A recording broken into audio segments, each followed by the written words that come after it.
Isasantabi mo muna yung mga pangangailangan mo at uunahin mo yung pangangailangan ng pamilyang itinayo mo.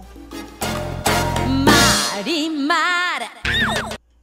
Hi guys! Welcome back to my YouTube channel! And for today's video, panibagong content na naman yung isi-share ko sa inyo, which is yung topic natin for today is buhay may asawa. Handa ka na bang maging selfless? Ibig sabihin, isasantabi mo muna yung mga pangangailangan mo at uunahin mo yung pangangailangan ng pamilyang itinayo mo. Kung noon nakakabili ka ng mga isang basket sa Watson ng mga beauty products, ngayon pupunta ka sa Hyper, bibili ka ng mga diaper at kung ano-ano pang mga gamit sa bahay. Masaya kayo yung feeling ng ganun. Grocery ka lang. Pero pag nakaluwag-luwag naman, pwede ka naman sumingit ng mga kaunting bagay para sa sarili. Wow! Pero lagi mong tatandaan, sa buhay may asawa, magiging selfless ka talaga.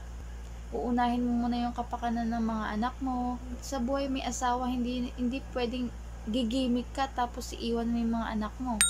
Uunahin mo yung barkada mo at iiwan mo yung pamilya mo. Hindi na pwedeng ganun. Yung minsan nagtatampo yung mga kaibigan ko. Oh, Marika, nasan ka na? Hindi ka na ipapakita. Kailan ka uuwi? Ganun.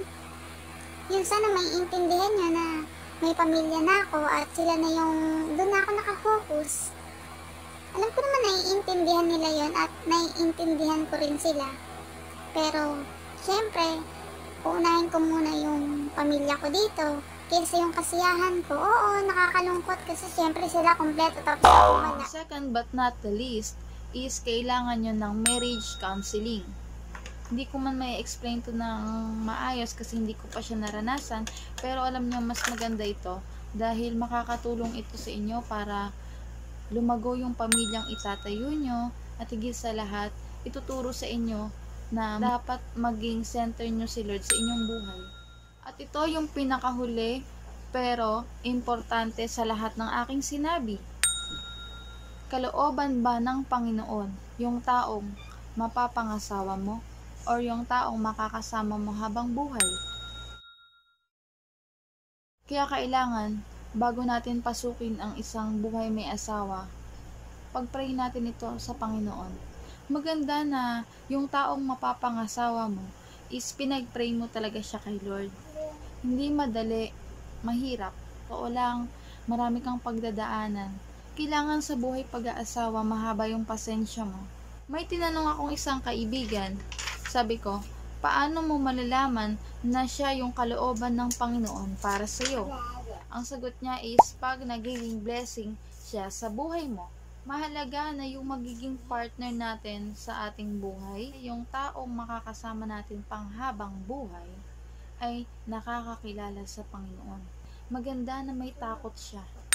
Dahil alam niya yung mga gagawin niya is kalooban lagi ng Panginoon. At higit sa lahat, God first din siya. Inuuna niya yung Panginoon bago ang lahat. Maganda na yung tatayo mong pamilya is si Lord yung nasa center nito. Ibig sabihin, anuman ang bagyo na dumating, patuloy itong magiging matatag kasi si Lord yung pundasyon ng pamilya nyo.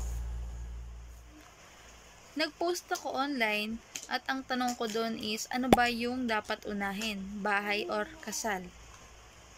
At merong sumagot ng kasal at meron ding sumagot ng bahay. Pero ano nga ba yung pinaka-importante sa lahat? Bago ka pumasok sa buhay pag-aasawa or buhay may asawa, ang una munang dapat ninyong gawin is mag-ipon muna para sa bahay at bago kayo magsama, kailangan kasal muna kayo. Although hindi namin naranasan na mag-ipon kasi nga biglaan at ngayon sinishare ko sa inyo to para bago kayo pumasok sa ganitong relasyon, yung pag-aasawa, ay alam nyo na yung gagawin nyo. Mahirap pag wala kayong ipon, hindi pa kayo kasal, wala pa kayong bahay. Mahirap yung ganon. At nais ko lang din i-share na kailangan bago kayo pumasok sa buhay may asawa, kailangan may sarili na kayong bahay. Kasi pag inisip nyo na, ay madali lang yan pag nandun na. Pag magkasama na kami, makakapag-ipon na kami. Mahihirapan kayo kapag hinuli nyo yung bahay. Kaya kailangan pag-ipunan nyo munang magkaroon ng bahay.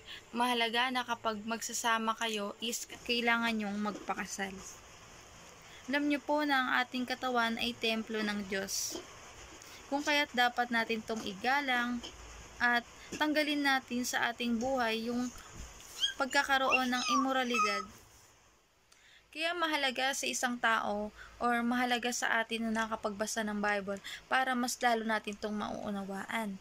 Hindi ko na siya i-explain dahil baka mag-iba yung explanation ko at maiba yung dating nito sa mga nanonood. Kaya inaanyayahan ko na lamang na basahin nyo ito at makikita nyo ito sa 1 Corinthians 6 verse 12 na kung saan ang title nito is Ang katawan ninyo ay templo ng Diyos. Malaya tayong nakakagawa ng anuman, pero hindi lahat ay nakakabuti. Lagi po nating tatandaan na ating katawan ay templo ng Diyos. Kung kaya't ito ay ating alagaan, ingatan, at higit sa lahat, igalang.